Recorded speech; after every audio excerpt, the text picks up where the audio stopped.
This is going to be a different type of video.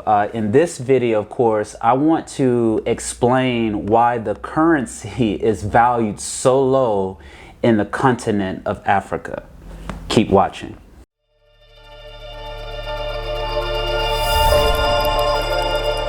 All right, welcome back to another video. If you're new to my channel, of course, consider subscribing. What I go over, of course, is esoteric and exoteric research in retrospect to how it influences you, and how by being on a more pious lifestyle, how that could help you in your soul journey on obtaining the mysteries of a light. Okay, but in this particular video, of course, it's going to be a little bit different. I want to have a conversation with you dealing with the area of what people call money. Okay, so in the continent of Africa, of course, the currencies are valued extremely low, And when it comes to what someone else's idea of poverty is, it's one of the areas where you find it being widely promulgated and advertised throughout all different types of channels, of course. So in this video, I want to give you another way of looking at why the currency is so low and how that land and all of the resources have become to be made available to outside parasitical types of predators to make it so easy for them to do so. So one thing that you need to understand about so-called money is how they have valued it is based upon the birth certificates. So for example, what they've done is in areas that they identify as third world, what they'll do is they'll say, okay, well, we're going to control how much information goes into those areas. So by controlling the amount of information or how available that information is to the population, then you can say that these particular births from these countries are not going to contribute that much to that economy. So like, for example, in areas such as South Africa or in areas such as Tanzania, for example, so you'll see that you'll find that outside areas that they classify as first world, those currencies are valued higher because of the amount of information that those particular residents have access to. So what they're saying is that they're going to add more value to their particular places that they're from, so that we can raise the value of the currency. But then areas such in like Africa, of course, you'll see that the currency value is very, very low,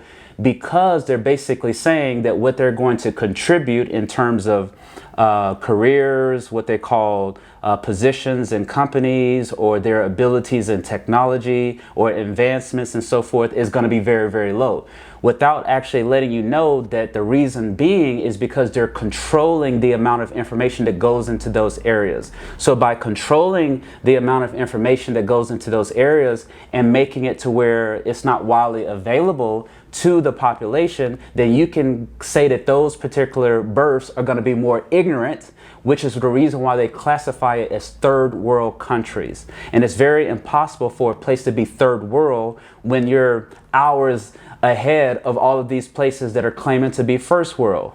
Think about that.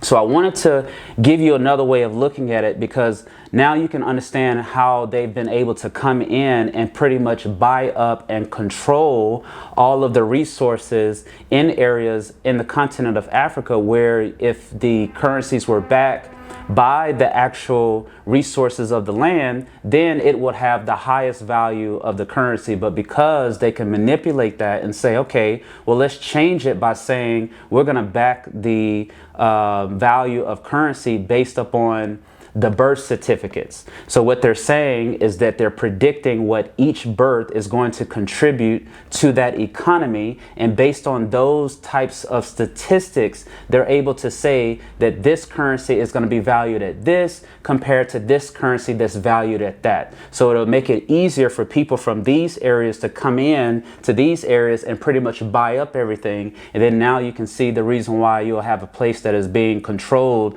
by people who are not necessarily from those places and don't even represent the identity of what those lands produce.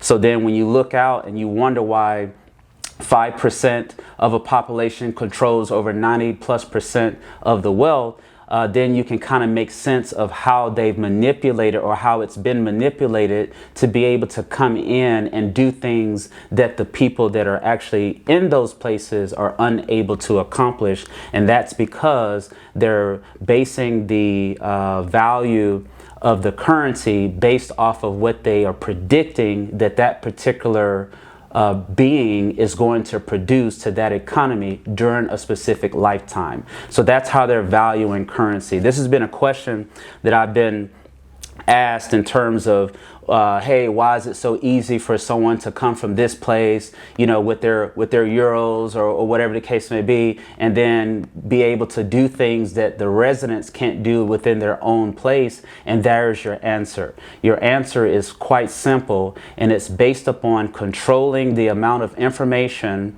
that the people are even the reasons why the information is even available. But if you can use information to help make sure that they are not aware of that, and then have a several hundred-year head start on the people, then now you can understand how it got there. So if you have any questions or comments about this quick video, you can leave them underneath the like button, and I'll be happy to have a dialogue with you, and I'll see you in the next video.